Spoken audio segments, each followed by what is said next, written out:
Good evening, ladies and gentlemen. Welcome back to another night of iRacing action here on the National Racing Network, where tonight the stars and cars of the TNT Shock Series will be taking on the New Hampshire Motor Speedway. My name is Chris Graham. Thank you so much for coming to hang out with us here tonight.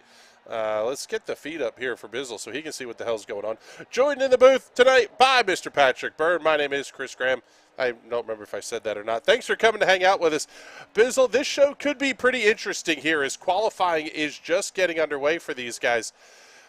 New Hampshire is a place that in the past they've had multiple lanes to work with. Tonight we're hearing it may be a little bit more bottom dominant, but either way this is going to be 50 minutes of difficult racing for these PM18s.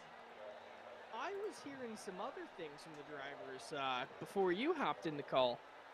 They were saying this could be the most grooves they've ever seen here. It's been a bottom-dominant track in previous years, but they're saying the fourth line up seems to be the fastest, which gives a ton of room for a slide job down at the bottom, but they're saying they're finding speed all the way up against the wall as well.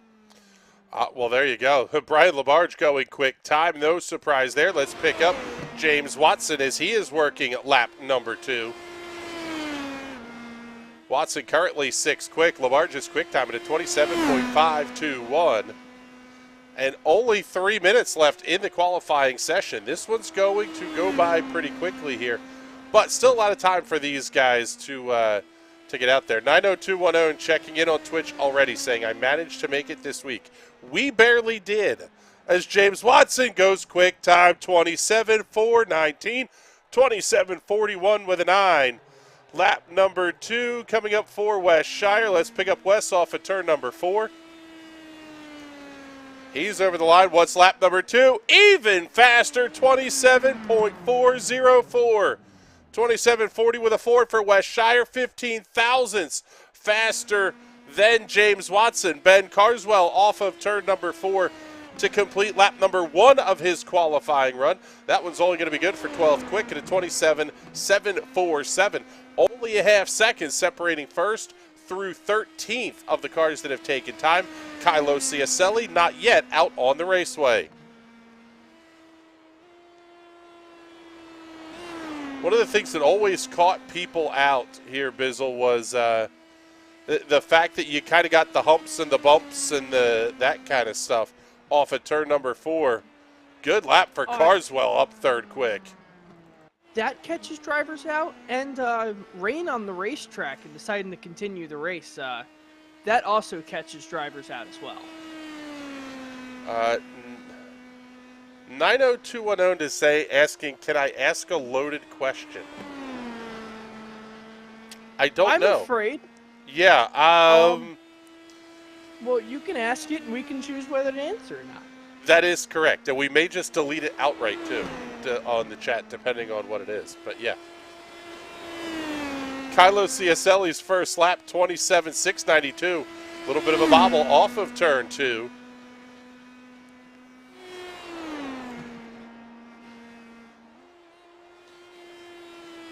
See what it looks like off of turn number 4. Lap number 2. He'll be the last car to set a time. And it will be not faster. 27.782 to a 27.692. That's interesting. Only car we saw lose time over the course of their qualifying runs from lap 1 to lap 2.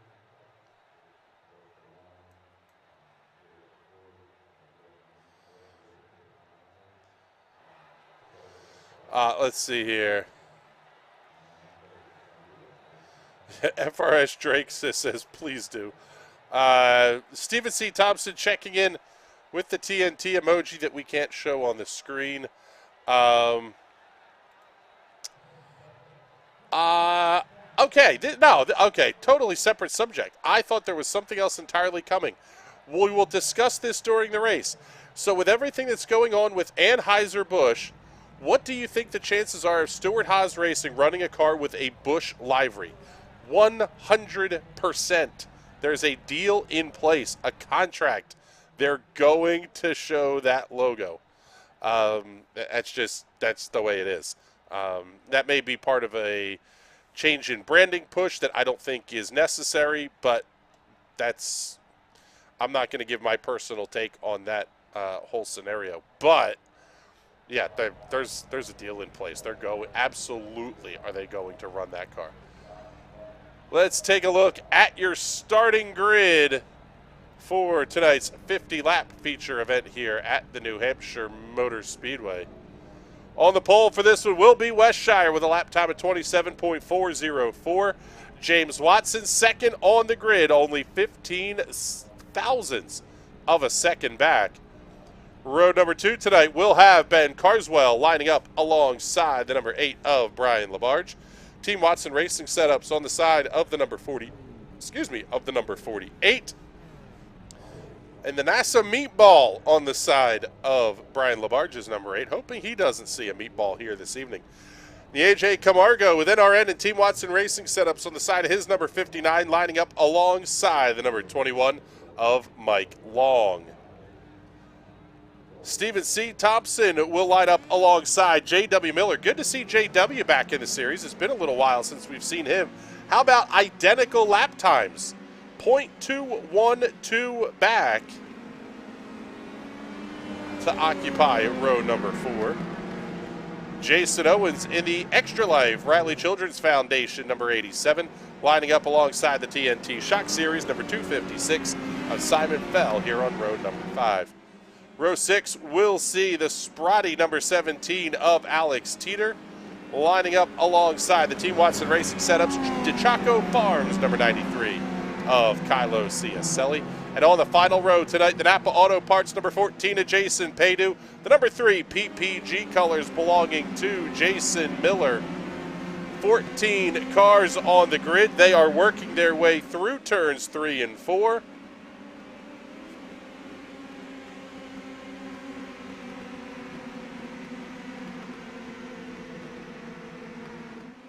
Down the front straightaway, green flags in the air, we're underway. Enjoy this first lap. It's going to be all yours.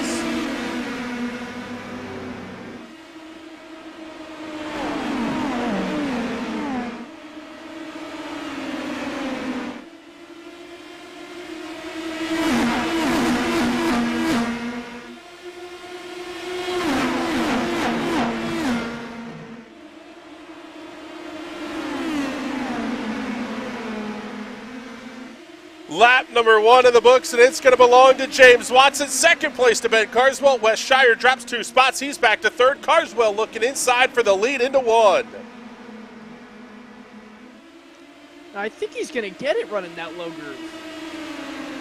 I'll tell you what, I think at least initially, the low groove may come in a little bit better for these guys. But the more they run that low groove, the more they're going to be searching for grip. Already 60 seconds in, Kylo Ciacelli up to the 4th position, getting around Brian Labarge off of turn 4.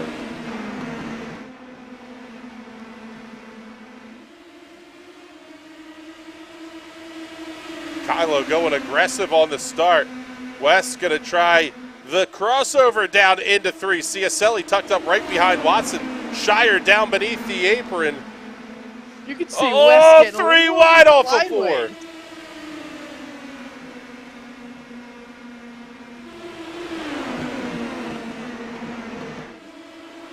Ciacelli sets a new fastest lap of the race, 27.646. He's still inside of Watson looking down the back straightaway. Going to be Labarge and Shire side by side for 4th and 5th. Oh, what a move by Watson. This is turning, I tell you what, this is turning into a pack race. Those things that Westshire absolutely hates, he might be forced into running this thing like a pack race here tonight. Yeah, I mean, this is on the bigger end of the tracks, the oval tracks, these cars run effectively. It's basically this and then gateway contact. Ciacelli goes around. Watson's involved.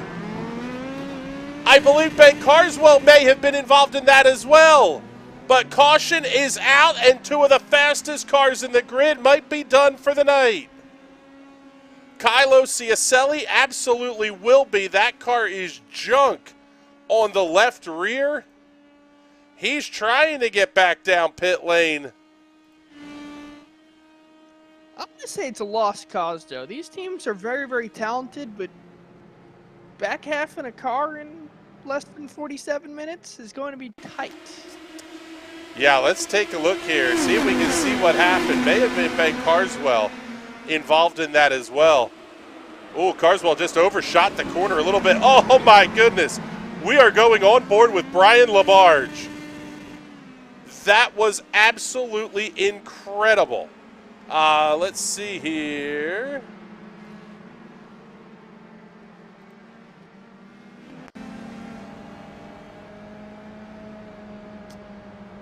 Well, they're not going to make it easy for us here, but let's take a look here and pick up, let's see. There we go. Back to the live look.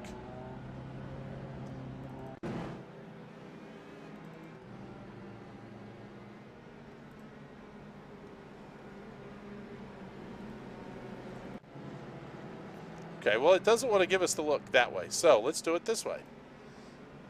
There is more than one way to skin this cat. We're just going to back it up a bunch. ATVO is not behaving for us, but let's go on board now and take a look from Brian Labarge. This is the closest this NASA rocket wants to get to going to the moon tonight. And then I believe he got tapped by Carswell, too. Yeah, he got some help from Carswell and managed to save the car. Oh, my goodness. But Labarge able to hold on to the second position. He has not come down pit lane. And see, let's get the focus cameras up here. See if we can see any damage on that car. Back end looks okay. Don't see any suspension damage.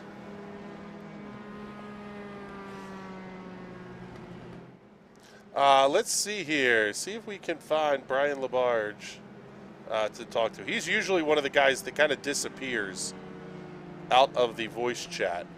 Yeah, unfortunately, we don't have Brian that we can talk to. Let's see.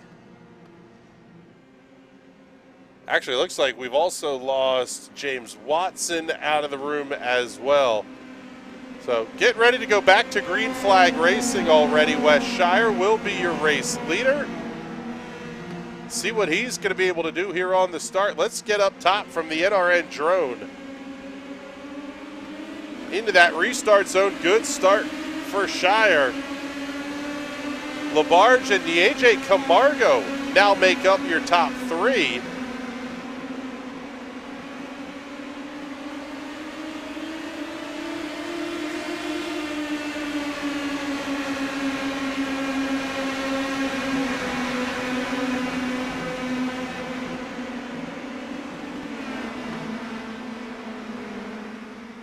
Man, I'll tell you what, Patrick, this changes the entire complexion of this race, losing two very quick cars early on. Yeah, I was going to say, you think these guys are going to calm down now a little bit, or you think they're going to get right back into a pack again? I don't know that you have any option but to pack up. If you're Brian Labarge, you're seeing it now. He has to get out of line from behind Wes Shire. A little bit further back, Jason Miller had nowhere to go. If you back off a little bit, the whole field's just going to accordion into the corners. Yeah, it's almost like they're all stuck together.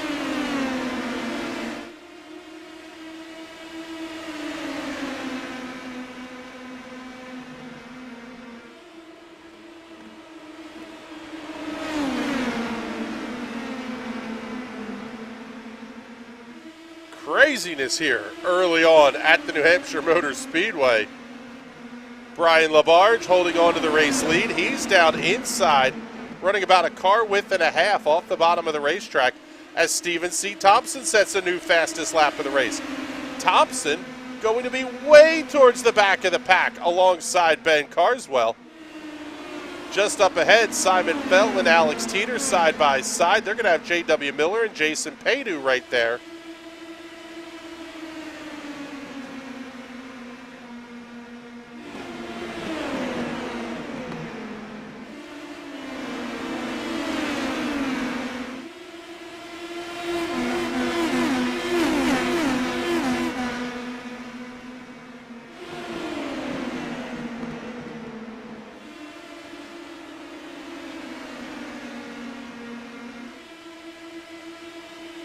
something tells me a post-race conversation with Ben Carswell is going to sound, quite frankly, pretty repentant. Just missing the corner on entry. But that's one of those things that it just kind of happens, though, in these, when you start to get packed up like that, Patrick, you're stuck with, you're carrying a certain amount of speed into the corner and you just have to use it or you're going to get run over. Yeah, and it's really a tough scenario when you enter the corner too fast, because if you hit the brakes, the car's going to want to go straight. If you put more throttle to it, it's just going to want to push out to the outside wall. If you turn more wheel into it, it's just going to understeer even worse and go straight again. So you're kind of damned if you do, damned if you don't. It's the most important thing on these ovals is just making the corner. Yeah, you're kind of hosed no matter what you do.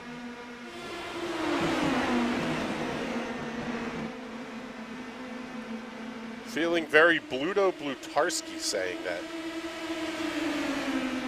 We're going to nail us no matter what we do. So we might as well have a good time.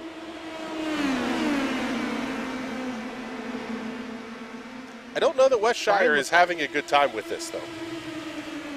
No, Wes is a known pack racing hater, and I'm not sure he knew this one was going to be a pack race coming into it, but he's out there, he's won pack races before, and he'd probably do it again, but he's got some stiff competition there behind him.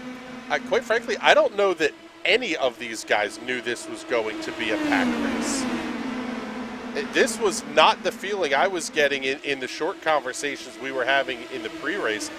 It kind of sounded like it was going to be single groove and maybe a little bit of a parade.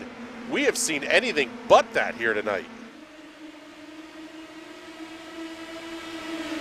Yeah, New Hampshire, other than really in the Tour Modifieds, when I think New Hampshire, I think of fairly boring race and some lobster at the end of it. But I guess in these and the Modifieds, it puts on one hell of a show.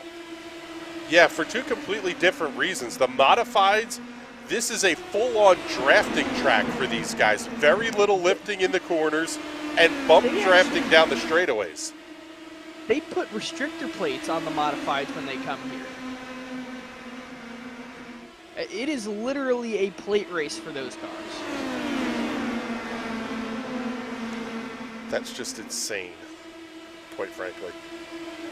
Well, you got to think, they weigh 1,000 pounds less than the Cup cars. They make 100 horsepower more, and they've got 4-time tires. Yeah, it's almost like everything about the Tour Modified is better. They 100% are. Including the fact that they're shaped like a brick. But they're not. They're actually like really, other than the exposed ginormous 400 millimeter wide tires, they're pretty aerodynamic.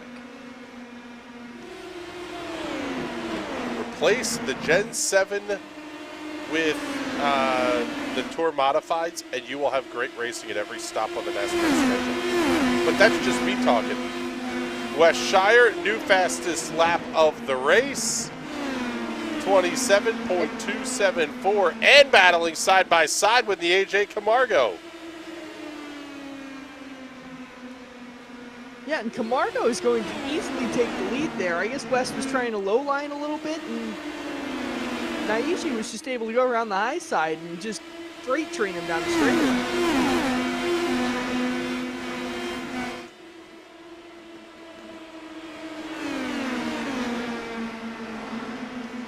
Taking a look at the point standings through the race at Legacy Pocono. So I guess we don't have updated point standings. Let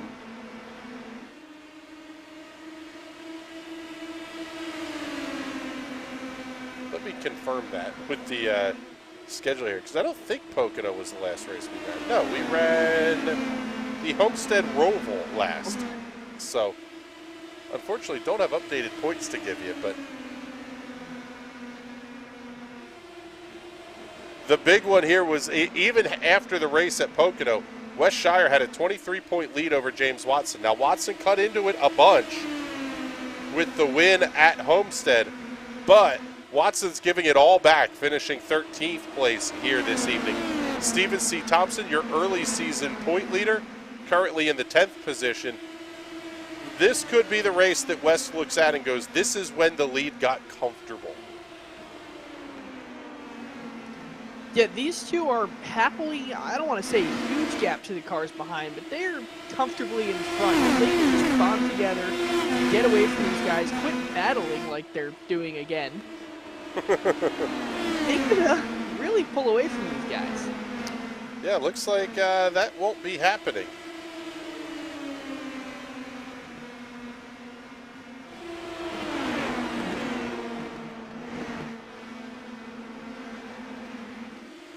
Interesting that I am not seeing anything in the Discord text chat yet either. As J.W. Miller taking the peak on Jason Miller. No relation, I think. Allegedly, we'll say.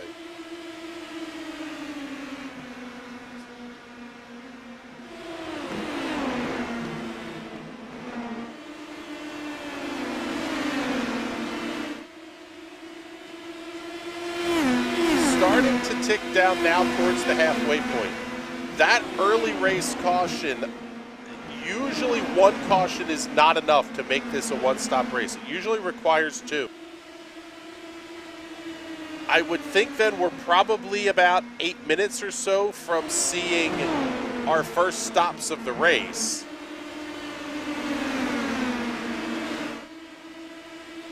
Unless we get another caution, which the way these guys are battling here right now may not be out of the question. Oh, that was almost net code. Big wiggle from J.W. Miller on the outside. Yeah, there's definitely a bump there, and if you hit it just right, it can get a little bit sketchy. The other one we always heard about was the seams in turn, especially off of turn 2. That was a great way to get your car looped around. Be a half inch to either side of it, you're good. But on the seam, no mas. Yeah, this was one of the earliest tracks to have progressive banking on it. At least in the modern era of tracks being built. And frankly, it wasn't done wonderfully. It's not a nice progressive sweeping bank like we're used to at some of the newer progressive banking tracks. It's a step. There is a very noticeable step in each of the bankings going down from the low line all the way to the high line. And it can get really unsettling because instead of your tire contacting the entire road, it's only contacting on the two outer edges when it's on that step. Yeah, another big moment there for Jason Miller. Hey, the other part of that is the inside of the tire is on one banking and the outside of the tire is on something different. So it's kind of it's introducing rotation, additional rotative forces to the car. It's not pleasant. Yeah, especially when you hit it with the right side tires, because then the left side tires have more grip, and that's going to pull the car to the inside with the car that's already set up pretty loose to get around this racetrack. Shire and Camargo back to swapping the race lead. J.W. Miller and Brian Labarge hanging out there in third and fourth. Fifth place Jason Miller may have a handful right now in terms of tires.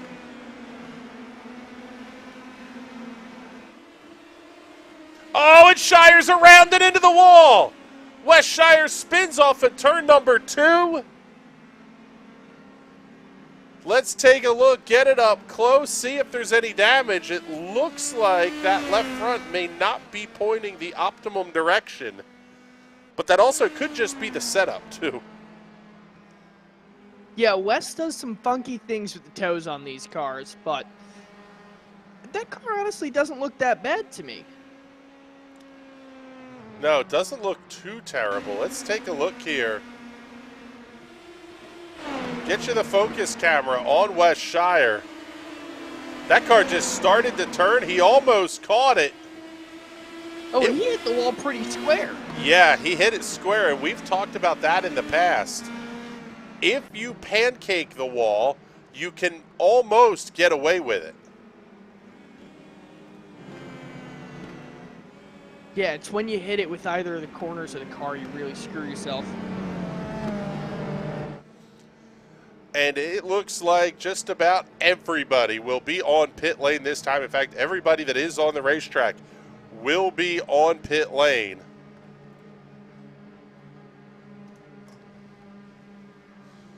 (90210) can confirm it's as uncomfortable as talking to my ex-wife.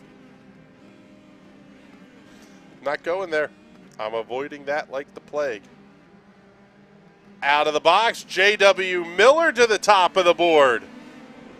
6.8 second stop for J.W. Miller. AJ Camargo, 7.6. Very nice. 6.9 second stop for Jason Owens. He'll be third off of pit lane.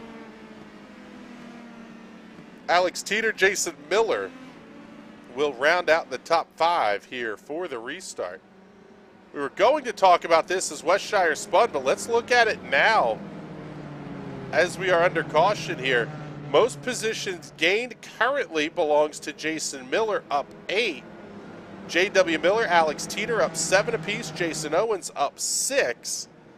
But I believe that's going to reset here as we cross the start-finish line. Nope, everybody stayed right where they are. So good run for Jason Miller, up 8 from where he started this one.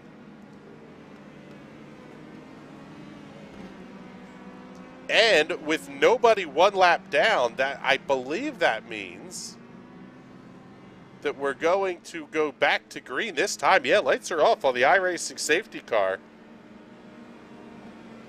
with J.W. Miller at the head of the field.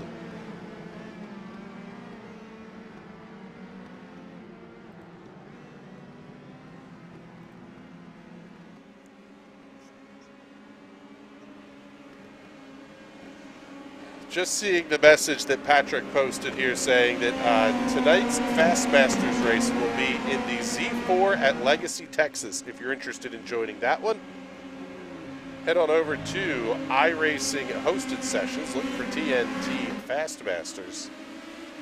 Green flag goes back in the air with 29 minutes and 37 seconds on the clock. Great start for JW. The question is, did he get too good of a start? If Camargo and Owens can get up kind of nose to tail, he could get absolutely freight trained. But we did see this the last time, Patrick, where it took a couple of laps before the pack really started to form up again. Yeah, they kind of all have to reel each other back in.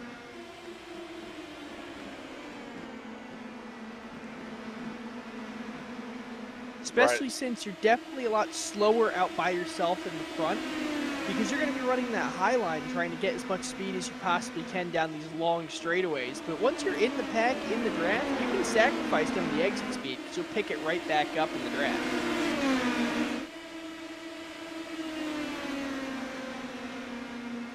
That time by, Alex Teeter leads Brian Labarge for the 4th position. Top 3 are all nose to tail. Just back behind these guys, Jason Miller, Stephen C. Thompson, Simon Fell running completely different lines through turns 1 and 2. Business is picking up at the front of the field as well. And the AJ Camargo having the look inside of J.W. Miller. Not quite there. Jason Owens going to have a great look at this battle. Go on board with Owens.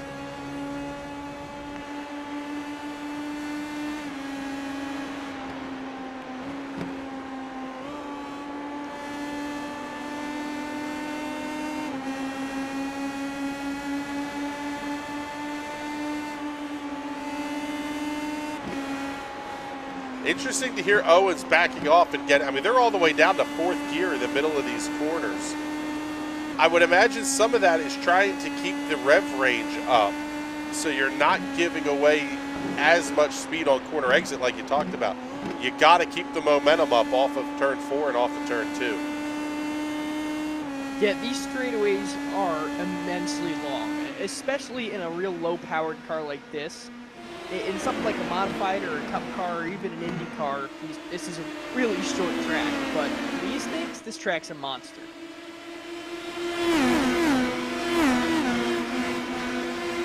The gap is over 1.1 seconds between your top 3. back to 4th place, Brian Labarge. But if they start battling, that's going to bring the rest of the field into play. You almost wonder if that's being discussed in the Discord and just saying, hey, like, can we settle down here and try to open a gap? Or at least maintain it until the next round of stops? Yeah, and you can come to an agreement for that. Those agreements usually only last 3, 4, maybe 5 laps. And then somebody wants to lead because they're getting frustrated that they think they can go faster than the guy in front of them. And then you pass them, lose the draft, and then the guy behind you's faster. Yeah, it's one of those, like, you know, car gap pole driver racing things. Yeah. Yeah, the Maldonado. Yes. I haven't heard the name of Crash Store Maldonado in quite a while, but I no longer listen to ASMR to go to sleep. I have replaced it with sounds of 2008 to 2011 Formula One broadcasts. Like just ambient noise of those broadcasts, or with Crofty? Okay, say with Crofty screaming bloody murder all the time. Yeah, it's oddly relaxing. I see. I have to confess, I can kind of do the same thing with Murray Walker and James Hunt. Their broadcasts were just spectacular, especially some of the late 80s, early 90s stuff when James Hunt was, well, drinking again. He was just absolutely fantastic as a color man. At no F's given by James Hunt. Well, that's the same way he drove, it's the same way he played tennis, and it's the same way he picked up girls up in Woodstock. Yes, at the Seneca Lodge. Those Watkins Glen weekends were, they were something else. We'll just say it that way. Slide back a little bit. Go ahead. I was just saying, I've only been to the Seneca Lodge once, and I was completely unaware of all of, like, the great photographs, all the history that's gone down to that place. I just went in there and looked at the menu and said, this place is too expensive. I'm going somewhere else.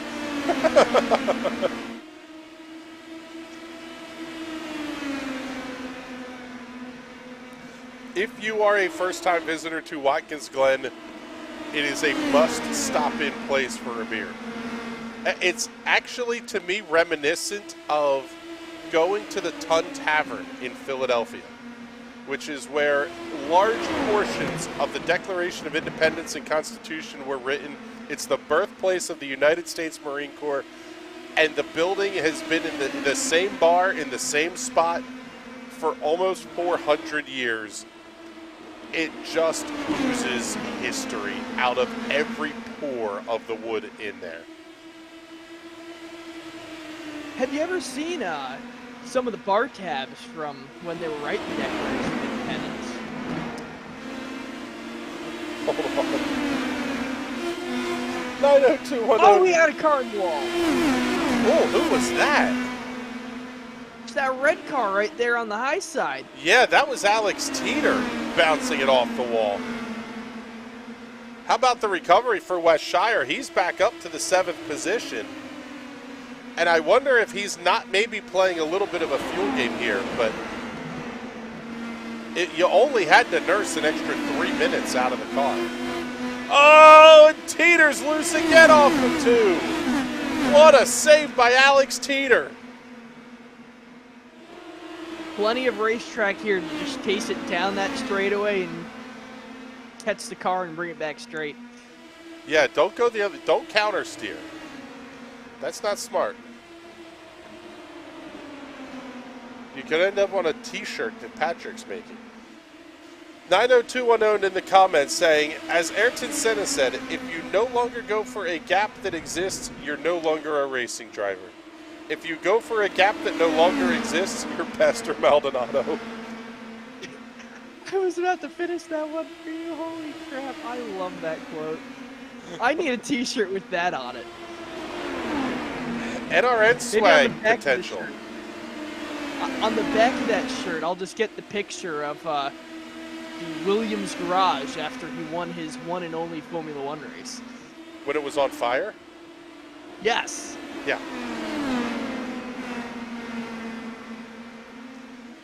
That sounds about That's how you right. know the racing got you. You're not allowed to win. We're going to burn everything you have to the ground. Can't celebrate. The team's trying to put a fire out. They're too busy with that to watch you win. You're actually a dumpster fire at that point. Master Maldonado, if you're listening, send all hate mail. Yeah, yes, please direct all hate mail.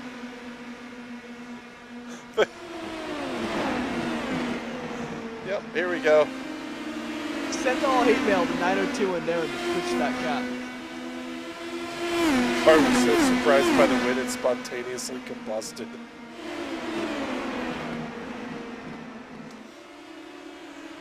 "5 minutes past the halfway point here in the TNT Shock Series at New Hampshire Motor Speedway.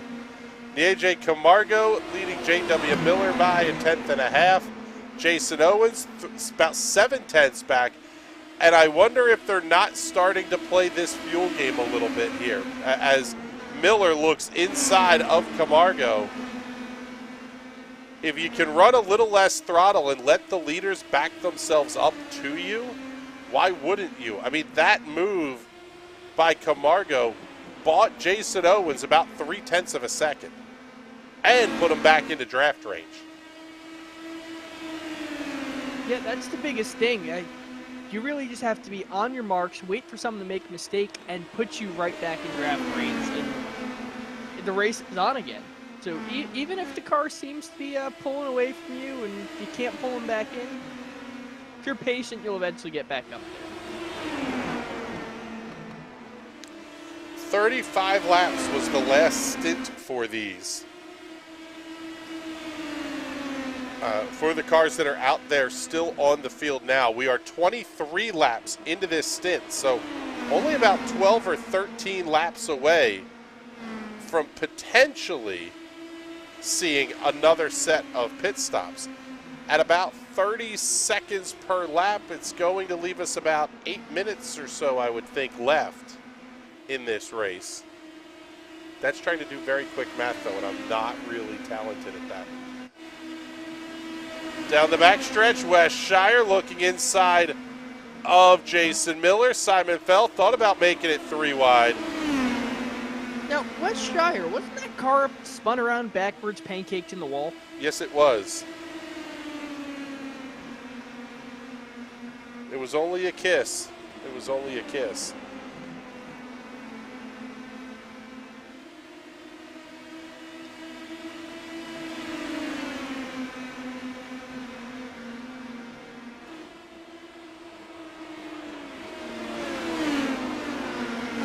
Long enough pregnant pause for the terrible joke to pass away. Jason Miller, Simon Fell, about a car length and a half that time by the start-finish line. I was trying to remember what that's from. The Killers. And my brain...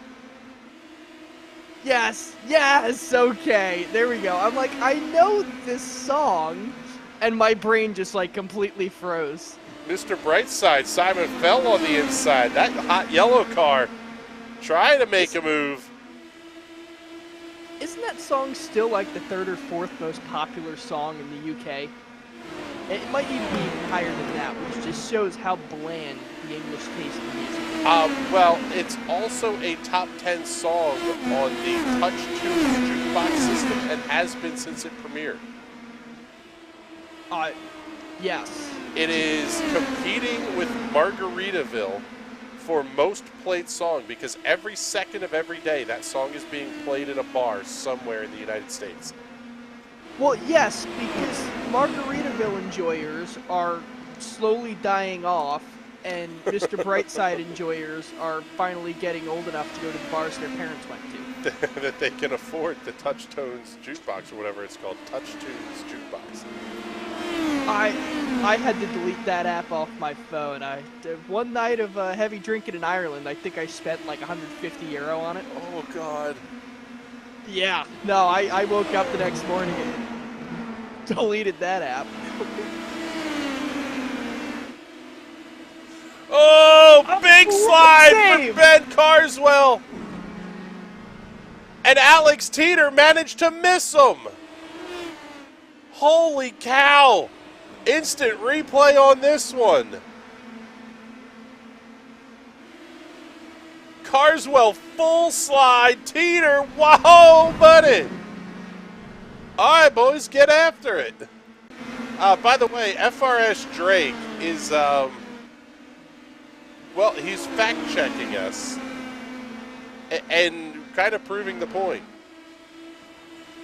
18th in Australia at the end of 2022 and 29th in UK plays in that same time frame, it sounds like.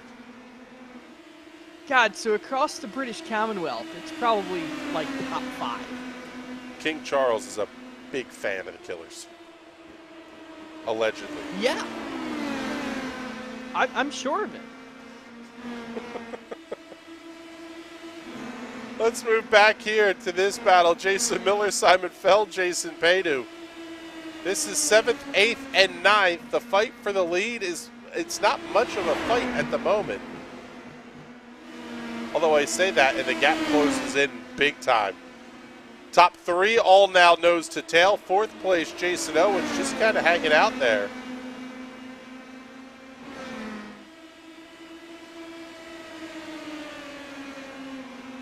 I will say, I do want to see Jimmy Buffett live. I have seen Buffett live several times. I vaguely remember attending them. I have actual ticket stubs. Awesome. In college, we took a buddy's F-250 and put a couple of tarps in the back and filled it with water, and another one filled with sand, and we had a beach. The only tailgate parties that I can say have surpassed a Jimmy Buffett show were the inaugural IndyCar race at Iowa Speedway, which contains a story that is not safe for young ears, so we won't tell that one here. Excuse me. And the night race at Bristol that I attended. We had so much beer, we were able to build a hot tub out of the empties. That is fantastic. Again, couple of tarps and lots of empty beer cans. And we had ourselves a hot tub by the end of Friday night. Now, I'm not going to ask where you got the hot water, so we'll move on to this great race here at Hampshire Motor Speedway. Well, you got to remember, the night race is in August. Put a big pool of water out in the sun in Bristol, Tennessee in the middle of August. It's going to heat up just fine. It was more like swimming pool, but it was kind of hot tub sized, I guess. You built the first ring of beer cans and you duct taped it all the way around so it would hold shape. We had a plan. Oh, that's fantastic. It was engineered. 13 minutes, 30 seconds remaining here. J.W. Miller continuing to hold off the A.J. Camargo. Brian Labarge trying an entirely different lane. He is all the way down on the inside. Jason Owens is hanging out. 4th in line.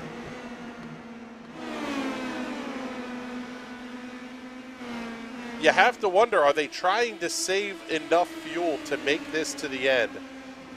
Lap times are about 0.4 of a second off the driver's best laps of the race. Some of that could be weather conditions. Some of that could be the tire wear. They're 38 laps into the stint, so you would think the stop is coming. A second stop is coming. It's just a matter of when.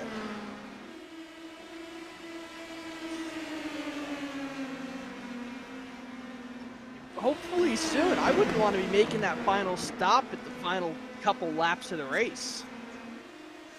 Well, Ben Carswell made his stop on lap 71. Jason Miller made his stop on lap 72 as Camargo looks inside for the lead. And this is not an easy pit lane to get to either. Yeah, and I wouldn't want to pit here by myself. You definitely want to do it with a pack of cars, so Wonder if these three up here are talking to each other and saying, hey, I think we should pit now, or maybe they're not talking to each other, trying to cut one of them out. Well, and Miller and Carswell are both being scored 1 lap down. So you are going to lose the lap if you pit under green.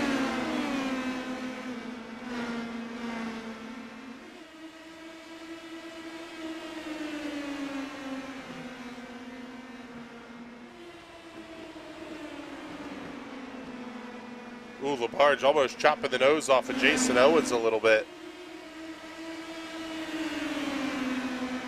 Camargo looks way down to the inside. I wonder if he's, oh, he is coming to pit lane this time. I guess the drivers have to enter off of into turn 3. Camargo down pit lane, the first of the leaders to make his stop. Let's pick up J.W. Miller and Brian LaBarge, see when they're going to elect to come down pit lane. Miller jumping to that low line. I think he's going to try and pit this lap. Maybe not. Yeah, J.W. Miller's coming this time. However, if the race control rule was you have to enter pit lane off of into turn number 3, that would be a pit lane violation by J.W. Miller. Brian LaBarge stays out on the racetrack. Let's see, looks like, yeah, he's going to be coming, nope, maybe not. You wonder if he almost missed the pit entrance. Miller down and away, completing his pit stop in 7.3 seconds. Nietzsche Camargo completing his stop in 7.3. I'm sorry, 4.8. 4.8 seconds for Nietzsche Camargo. Now you're in full Paul Tracy danger zone if you're these leaders.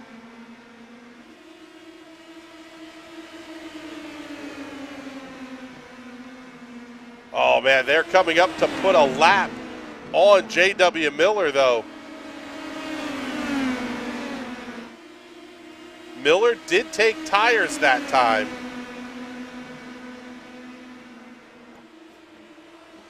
Yeah, Wes Shire's on pit lane.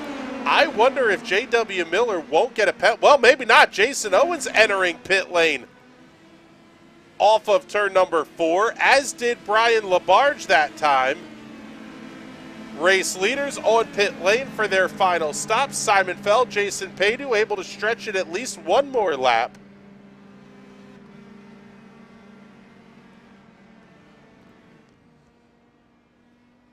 I love how Brian LaBarge is committed to the realism. He could have just driven right through Jason Owens there in the pit box and chose to swerve around the stationary car of Jason Owens.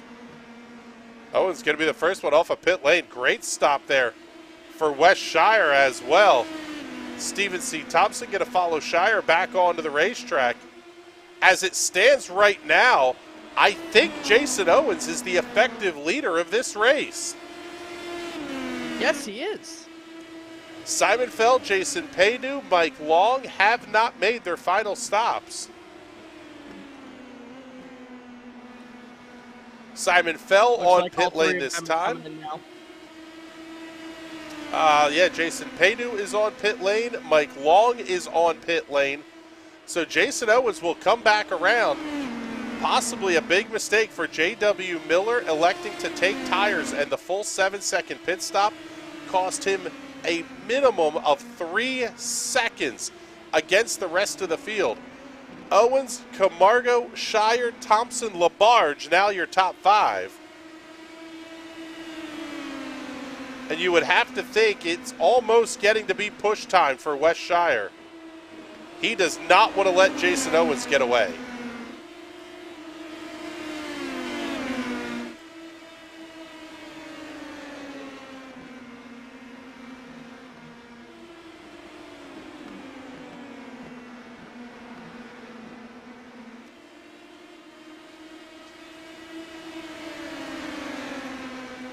Everybody pretty well strung out at this point. The tightest fight is the battle for the race lead.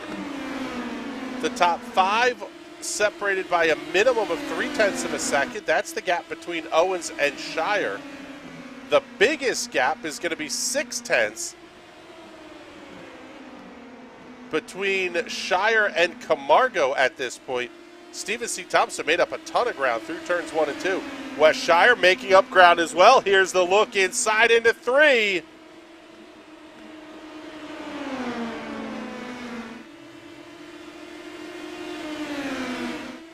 Put it on the books. Wes Shire back to the race lead after putting that car in the fence before the halfway point.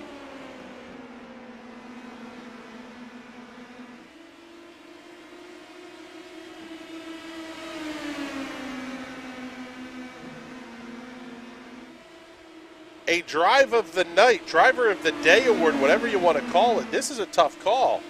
Jason Owens up 7, Jason Miller up 6.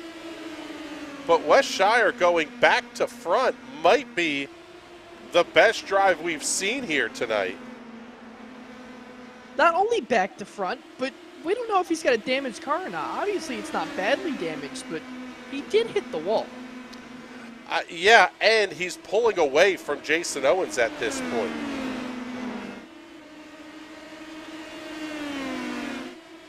The gap now up over a half second with 5 minutes and 40 seconds to play. Stephen C. Thompson able to get around the AJ Camargo, and Brian Labarge is going to be right there in that party as well. This is the battle for the final spot on the podium.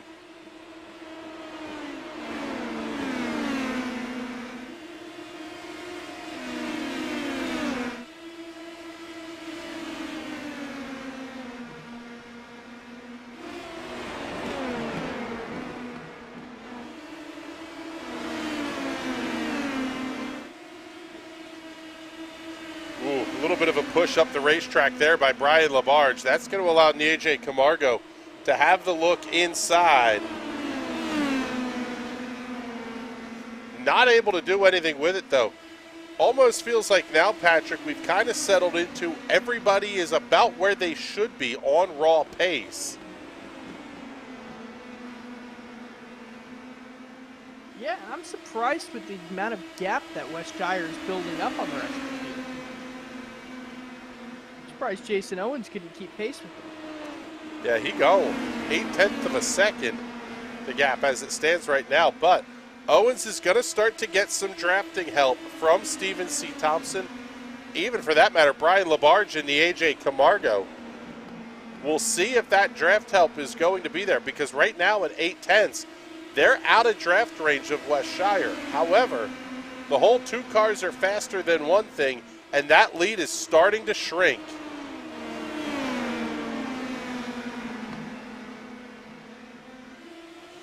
Ever so slightly, it's back to about 0.7. The problem now is we're to the point in the race where if somebody has a spin, this race is likely over. No overtime procedure here in the TNT Shock Series. With that gap now down to 0.6 of a second between Owens and Shire.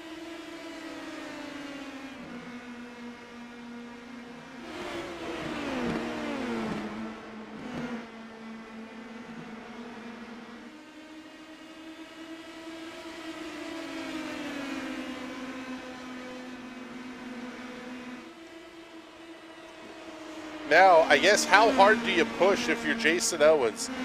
Bad night at Pocono, took the week off at the Roval. Wow, great battle back here. I don't know how hard you push if you're Owens. You're not in the points contention. Is it worth possibly screwing up the night for somebody who is?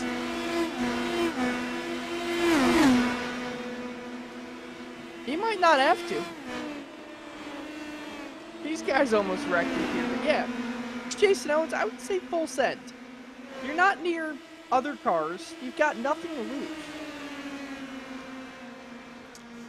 That's true. And I don't see how the 2 minutes to go, pushing it as hard as you can for the race lead, and even if you do loop it on your own, how that can be interpreted in a bad light. Yeah, I would think this is time to push now. You know, we see it here. Brian Labarge right up underneath in the AJ Camargo off of 4. These guys not in contention for a podium spot, at least as it stands right now. Because the gap's about 1.3 seconds between J.W. Miller and Stephen C. Thompson. So this fight's starting to settle down, a minute 40 remaining.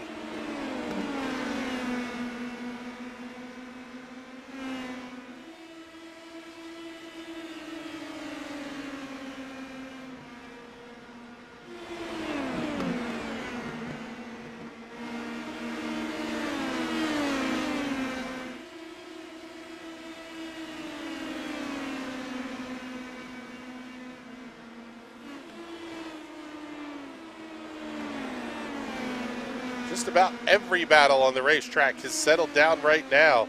So we will pick up your race leader, Wes Shire, with just 60 seconds remaining on the clock. But we have seen him self-spin. This is not exactly in hand for Wes Shire. No, he's still going to have to be absolutely flawless here. Jason Owens is close enough where even just a slight misstep can put Jason's back in draft range, but it looks like he almost is. Should be 2 laps to go here at the start-finish line, as we are down to 30 seconds remaining and lap times in the 27-second range.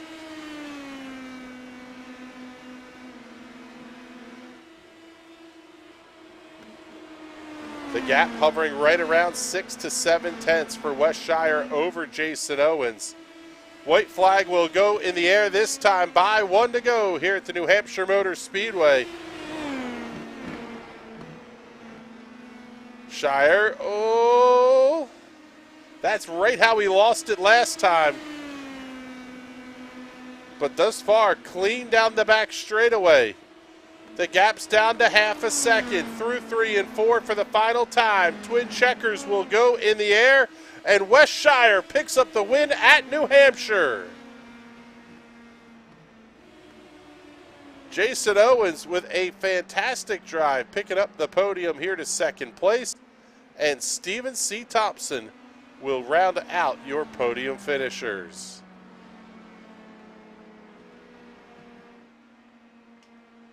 All of your finishers have crossed the line, so your results are official.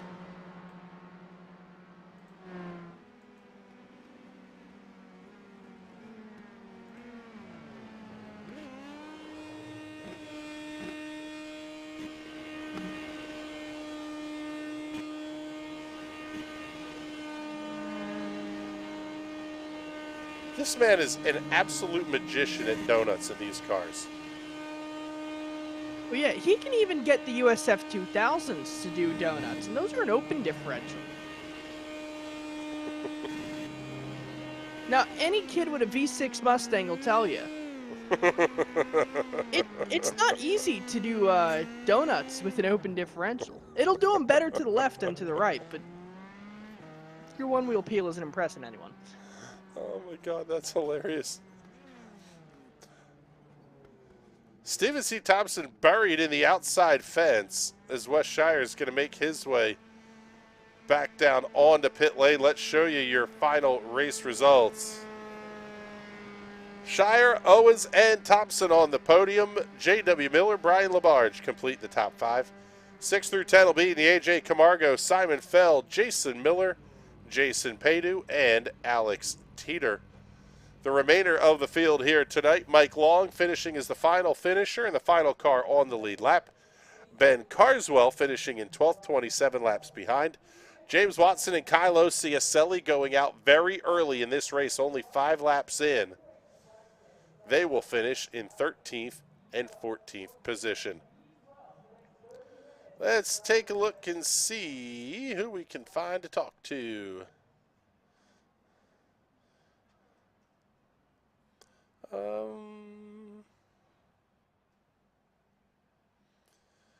Yeah, we can go back to this one. And let's pick up our race winner here tonight, Mr. Wes Shire. And, well, first we got to get him into the booth here. But, Wes, I'll tell you what, man, that was a fantastic drive tonight. Congratulations. You pancaked the thing up against the wall and still put it in victory lane. Yeah, I had to work for that one. That was all my own doing too. Yeah, we don't often Just, see a mistake like that. At least out of you, anyway. I do it all the time.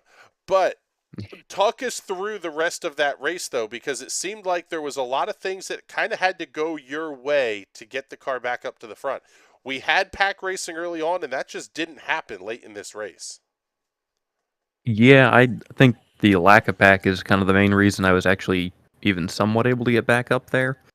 Uh, Clean air in my car was great. Passing, that's a different story. That was tough.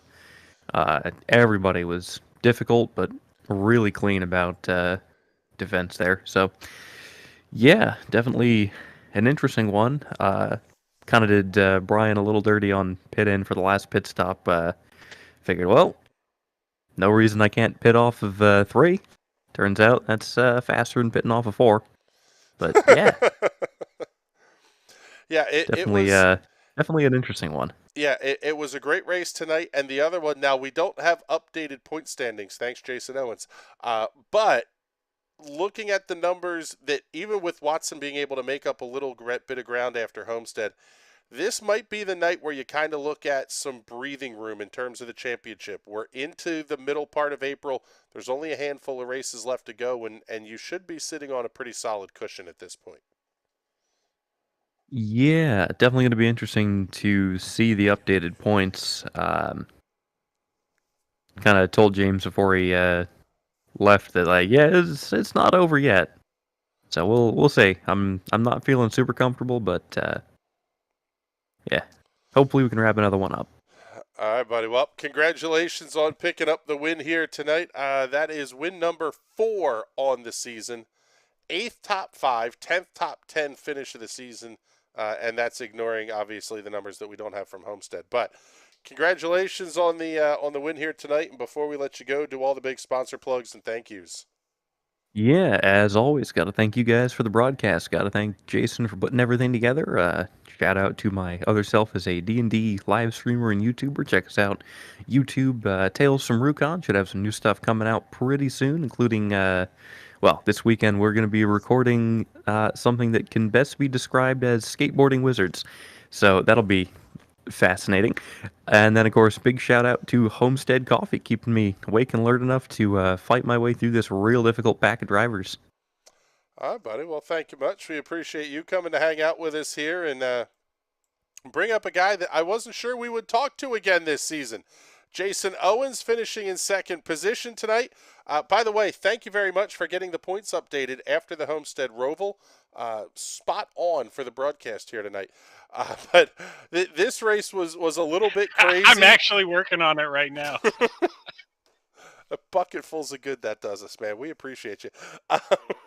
This race was interesting, though. It had pack racing early on. It had some strategy games that were very obviously being played. That final pit sequence was just absolutely wild. And then ultimately just no outright pace for Wes. He was in another zip code tonight. Yeah, man. I will say this is probably the most satisfying shock result I've ever had. I don't think I've ever had a good result at all, ever, at this track on Road South Oval or Road South Outer, the Roval, or the Oval. And to get hard charger and to be running haymaker for haymaker there with West at the end, and I think if we'd had about 2 more minutes, I don't think I could have passed him, but I think I could have gotten to his bumper. I was pulling about a 10th a lap. So still, he totally deserved it. He had the best car all night and absolutely thrilled with a second here tonight. Yeah, especially, I mean, the early incident that took James and Kylo out, it impacted Ben. There were a handful of cars that we lost that were really quick on pace. Did that change the way you were approaching the race from then on out, knowing that it was going to be down to more, instead of 8 or 10 cars that had a shot, it was more going to be like 4 or 5? Was it that obvious that I was running a fuel save to run the shortest possible last pit stop? Yes. No, I'm sure it was, because I just let everybody go by me. That was my whole play. Once we got that long green flag run, and then I was actually gonna, like, my initial strategy was to take tires and then to just bomb 27 fours that last 10 minutes and try and see where that would land me.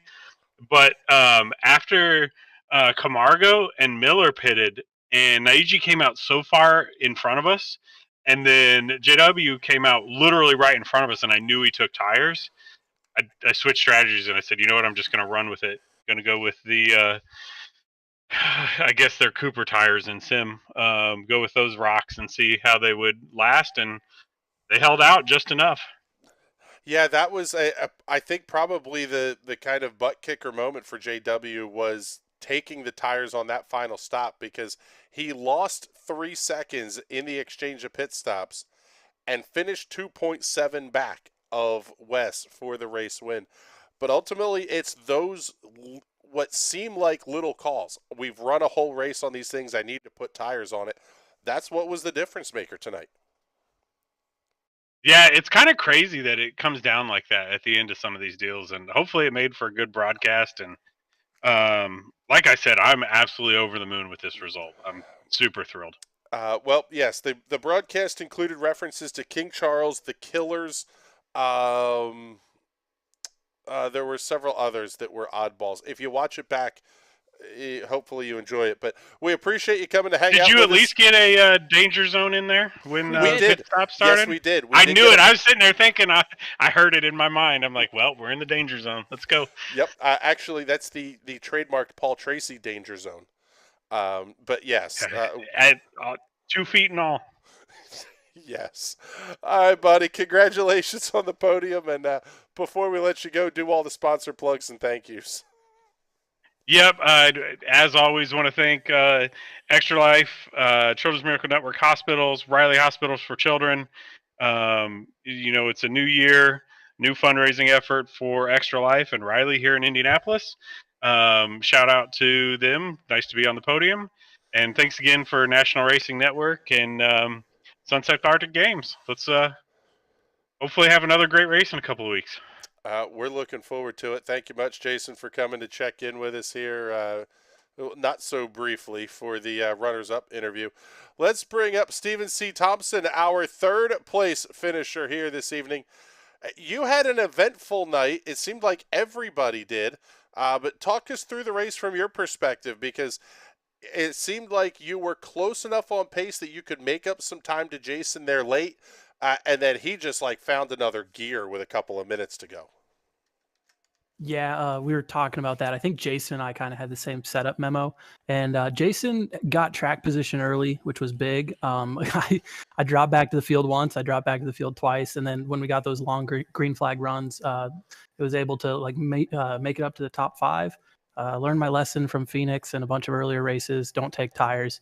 JW missed out on a podium because of that one. So and condolences to him. But Jason and I both burned off the right front, and we were pushing it to the end, literally. So I think it was pretty good. It was definitely an endurance race, but 101 laps at a mile track might be one of the longer races we've seen this season. Yeah, it was impressive. And just to give you the numbers, JW was an even 3 seconds slower on pit road, and he finished 2.756 seconds back of West for the race win in 4th. That call to take tires was absolutely what did him in, unfortunately. But you had a great run tonight, and this really helps things out in the point standings as well. We'll see if Jason has them finally updated or not. But you're sitting no, I am not seeing updated points yet. So, but heading into this race, you were in a tight battle with Kylo. He had some issues. You were tight with James. You might be able to kind of put yourself solidly into a second place position in points here with a couple more good runs. Yeah, Wes has run away with it. I think he's shown that he's really prepared for the season. James has just been unlucky. I know he had a win to open the season, but I know we've all bounced around. We've been making mistakes, so it really depends on who's going to have a drop race. I lost points at Homestead for not making it, and then I know James and Wes were battling for the win there. So whatever those points end up being for 2 races, we'll see. But definitely, I'll call Kylo and James drop New Hampshire, and I'll drop Homestead, and we'll probably all be about even. So with a couple of races left, we're actually approaching the due date for the baby. So we're going to see if we get disrupted in the schedule for one of the last races of the season. So I'm hoping it's maybe Canadian Tire or Wild Card, because I don't want to miss Gateway or IRP. So we'll see what we can do. Plan the arrival of the child around the TNT Shock schedule. That is one of the more disturbing things we've heard on these airwaves, but that's beautiful. Steven, thank you very much for coming to hang out with us here, and before we let you go, make sure you do all the big sponsor plugs and thank yous. Yeah, well, just the one big shout out goes to my pregnant fiance, because I know she's wanting him to come early. So that's why we're hoping to have him early to see if we will make the rest of the season. But priorities. We'll leave it at that. All right, buddy. Well, thank you much. We appreciate you coming to hang out with us here for just a couple of minutes. Man, I'm gonna get him in trouble here. Did he say this is more important than the birth of his first child? I don't know. He Without didn't say. saying this is more important. No, maybe.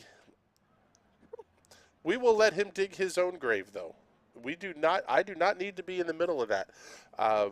We had a really fun race here tonight, and I'll tell you what, like Steven was saying, the upcoming schedule for Shock is going to be really, really fun to watch down the stretch here.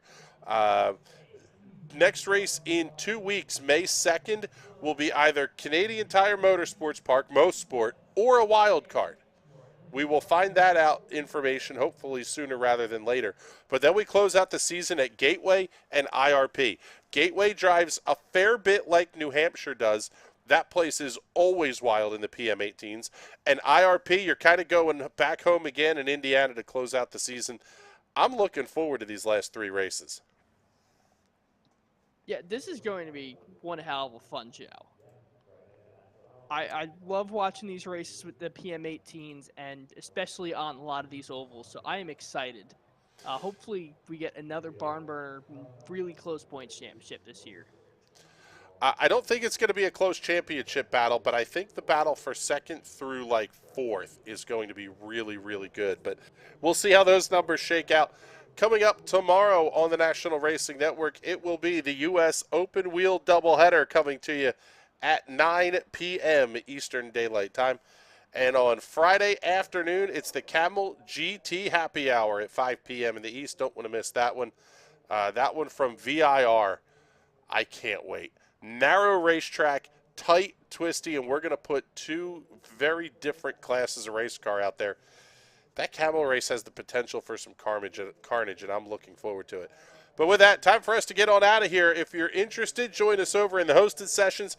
TNT Fastmasters going up right now. Legacy BMWs at Legacy, Texas. Going to be a fantastic show. With that, we're getting the heck on out of here. For Patrick Byrne and everybody here at the National Racing Network that makes these shows happen, my name is Chris Graham. Thank you so much for hanging out with us. We'll talk to y'all later. Have a great night, everybody.